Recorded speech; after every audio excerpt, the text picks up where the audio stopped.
సర్వోన్నతుడును సర్వశక్తిమంతుడును జీవాధిపతి అయిన యేసుక్రీస్తు పరిశుద్ధ నామమున ఈ ఉదయకాల శుభములు మీకు తెలియజేస్తున్నాను. ఇది నా దేవుని యొక్క వాక్య ధ్యానము. భక్తిహీనునికి కలుగు వచ్చుబడి పాపము పుట్టించును. సామెతల గ్రంథము 10వ అధ్యాయము 16వ వచనం. భక్తిహీనుడు అనగా మనందరికీ తెలిసిందే. దేవుని యొక్క భయము, సమాజం యొక్క భయము, సంఘము యొక్క భయము ఏమాత్రము కూడా లేనటువంటి వాడు, బుద్ధిహీనమైనటువంటి స్థితిలో అలాంటి వాడికి కలుగు వచ్చుబడి పాపాన్ని పుట్టిస్తుంది అని వాక్యం సెలవిస్తుంది. ఈ భక్తిహీనులు ఎలా సంపాదించాము అనేది కాదు, కానీ ఎంత సంపాదించాము అన్నటువంటి దాని మీదే దృష్టి పెడతారు. అది మోసం అవ్వచ్చు, దౌర్జన్యం అవ్వచ్చు, మరేదో రకమైనా సరే అవ్వచ్చు. అటువంటి వాడి యొక్క సంపాదన అనేది పాపాన్ని పుట్టిస్తుంది అని వాక్యం సెలవిస్తుంది. అవును ప్రియులారా, ఇస్కరియోతు యోధాని మనం గమనించినప్పుడు చాలామంది అనుకుంటారు ఇస్కరియోతు యోధ భక్తిహీనుడు ఎందుకయ్యాడు అని అనుకుంటారు. కానీ అతడు దేవునితో 3.5 సంవత్సరాలు సహవాసం చేశాడు, కానీ దేవుని పట్ల ఏమాత్రం కూడా భక్తి లేనటువంటి వాడుగా, తన యొక్క మనస్సు దేవుని మీద ఆధారపడనటువంటిదిగా ఉంది. అందుకనే యోధాను గురించి వ్రాస్తూ అతడు దొంగను దోచుకోవడానికి వచ్చినటువంటి వాడిగా వర్ణించబడింది.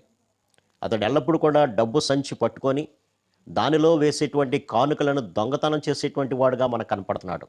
అందుకే యోధా ఇస్కరియోతుని భక్తిహీనుడిగా నేను పోల్చడం జరిగింది. అటువంటి వాడు సంపాదించాడు చివరాఖరికే ఎంతగా దిగజారాడు అంటే, ప్రభువుని మీకు అప్పగిస్తే నాకు ఏమిస్తారు ధనము అని వారితో బేరసారాలు ఆడినట్లుగా మనం గమనించవచ్చు పిల్లరా. కాబట్టి భక్తిహీనుడు అనేటువంటి వాడు ఎంతకైనా దిగజారడానికి సమర్థుడు అని ఇస్కరియోతు యోధ మనకు బయలుపరుస్తున్నాడు.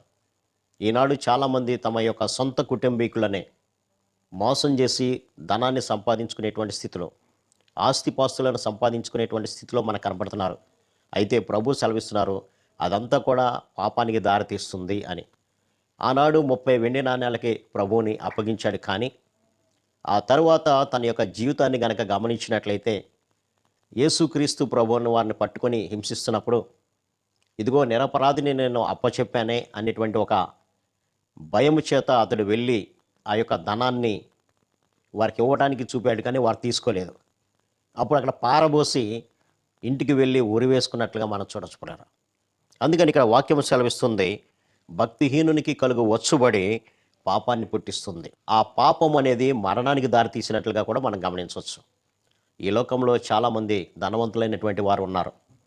అందుకనే ఆసాపు భక్తుడు కూడా తన ధన సమృద్ధి చేత ఆస్తులు పెంచుకున్నటువంటి వాడిని గమనించి అతడు బాధపడిపోతున్నాడు. ఇదిగో తనేమో అన్యాయం చేత, భక్తిహీనత చేత వాడి ఇష్టం వచ్చినట్టు ఆస్తులు పెంచుకుంటున్నాడు కదా, నేనేమో నీతివంతంగా చేతులు కట్టుకొని ఆ వచ్చినటువంటి కొద్ది దాని చేతే నేను బ్రతుకుతున్నాను.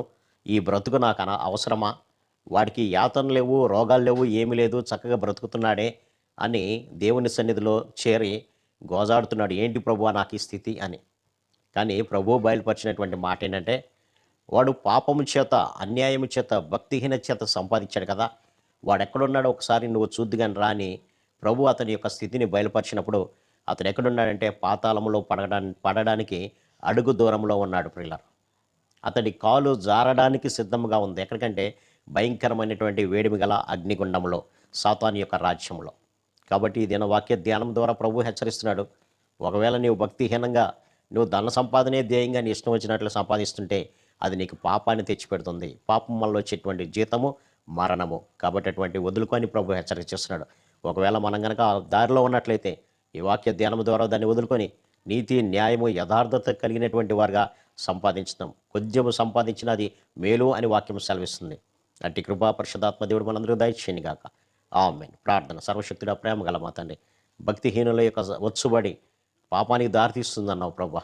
కాబట్టి ఎవరైతే ఈ యొక్క అన్యాయంగా సంపాదిస్తున్నారో ఆ అన్యాయాన్ని మానుకొని నాయన, ఆనాడు పొట్టి జక్కయ్య ఇదిగో నేను ఎవరి వద్దనైతే తీసుకున్నానో వారందరికీ నేను మళ్ళీ ఇచ్చేస్తున్నాను అని చెప్పి మీ సన్నిధిలో నాయన అతడు పాపము లేనటువంటి వాడిగా పడ్డాడు ప్రభా.